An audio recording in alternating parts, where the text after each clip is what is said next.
Hi guys, and welcome back to the RDN channel.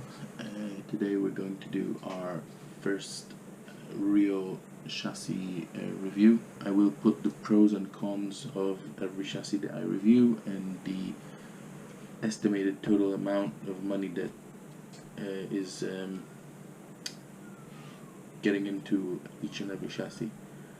Also the electronics that we use, the transmitters that we use also will be reviewed. So let's get right. So the chassis that we're going to be reviewing today is the Revol Ultim8. This chassis is a conversion kit for a YD2. It's a YD2 based conversion kit.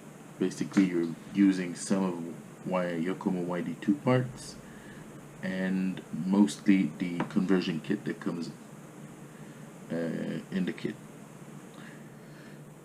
First thing I have to say, this kit, when I originally bought it, was still available.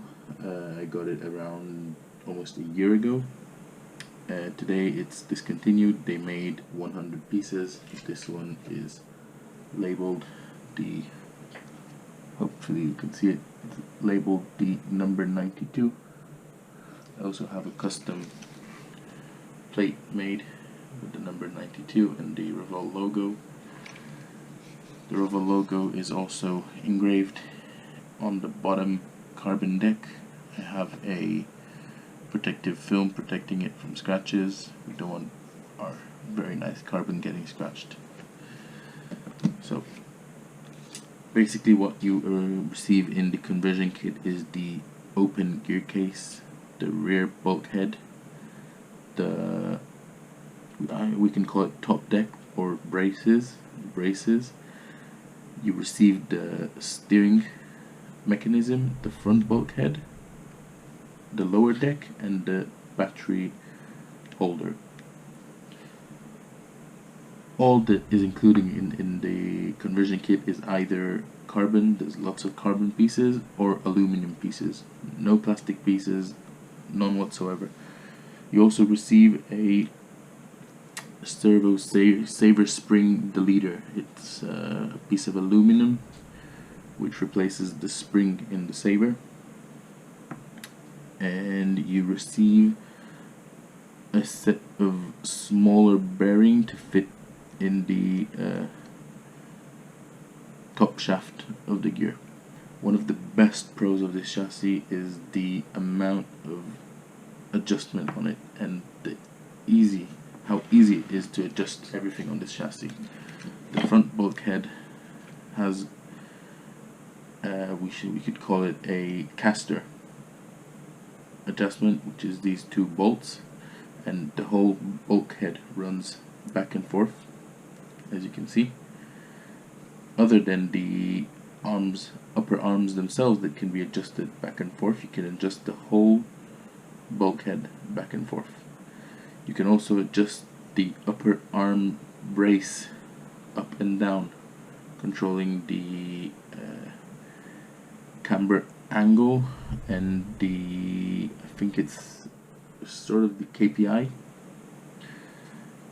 Another thing you can adjust is the height of the suspension, suspension bridge, or where the upper suspension link. You can adjust it up, down. You can basically make the whole drop longer. Same in the back. You can adjust the rear bulkhead is made out of two pieces. The piece that connects the upper linkage and the suspension bridge. There are two pieces and they can move up and down. Again, you have bolts and it just moves up and down. You could decide to go up motor, down motor, mid motor if you want to remove the brace. The battery can go all the way to the back, middle, or as I did, front. And I have made two extra holes. I've custom made two extra holes to hold the battery in front, just to get a better layout of the better distribution of the weight. It gets into angles at speed, and it maintains the angle throughout the whole drift amazingly. And one of the reasons is the steering here is a direct steering. There's no arms, there's no wipers, there's no curved rack. There's just a servo that sits on a shaft, and on this shaft you have a like a blade that just moves right, left. I'll try and show you. You can see inside here there's a shaft which just is connected to the servo, to a bell crank on the bottom, has bearings, and this whole thing moves inside the bulkhead. Another thing that this chassis has is it has lots of drop. As you can see, the suspension drops a lot, right? There's nothing holding back the arms from sticking out. The deck is very narrow, and I'm running a wide suspension mounts, and as you can see, it just sticks out. There's nothing holding this from dropping as much as it can. Same thing in the back, lots of drop, lots of travel, and you want that in your chassis. The setup I run is a lower motor that you see is right at the back. Front battery, I run a overdose dice gyro, which is actually quite new in this chassis. I've been running it for 3 or 4 times, and this is amazing. I love this gyro. And I run a just a very simple Power HD servo. Does the work. You don't need crazy servos on this type of steering. I am thinking of upgrading it and changing it, but we'll see.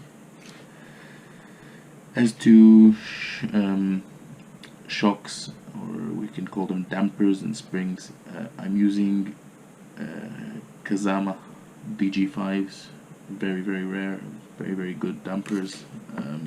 Got them a while ago, and just absolutely amazing. They work like a charm.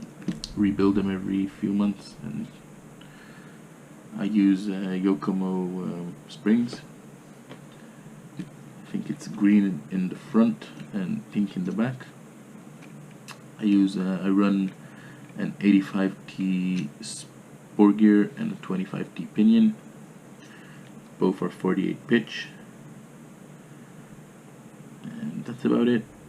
The electronics that I'm using as to ESC, I'm running a Yokomo RPX, and I'm running a Acuvance 10.5 motor with the high torque rotor inside. As for upgrades, like I said, this chassis, when I originally bought the conversion kit, you have to buy a Yokomo YD2 to complete it. You could buy all the bits and pieces individually, but it will cost like buying the regular stock plastic base model YD. So what I did is I ordered this, and the second I ordered it, I went into RC Mart and I ordered the basic stock Yokomo. And what you do is you just take out the gears, put them in here, suspension mounts, lower arms, lower control arms, upper arms, lower arms. All you need, bell cranks, is all in the regular kit.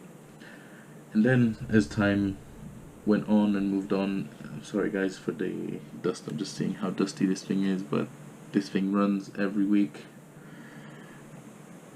and it runs hard. I put it into its pace, and as long as time progressed, I decided to start upgrading the arms. I got wrap up next upper arms, lower arms, Usukani V3 or V2 I think. Front knuckles, I have the Yokomo rear hubs, aluminium. I have the Usukani version 3 with the changeable toe rear arms, all sitting on Yokomo aluminium suspension mounts, all 36.4 I think. So basically I haven't got any control on toe from the suspension blocks. I control all the toe from the arm itself. I prefer it that way. As for transmitter, I use an M12S transmitter. It's big, it's bulky, it's heavy. It's one of the, I think it's one of the heaviest transmitters out there. It's very big. As you can see in your videos, I'm a big guy, so this comes in handy. And again, love this thing. It's tons and tons and tons of stuff to adjust, and I'll just give you a small preview of this. As you can see on the screen, it gives you all the telemetry, everything you can think.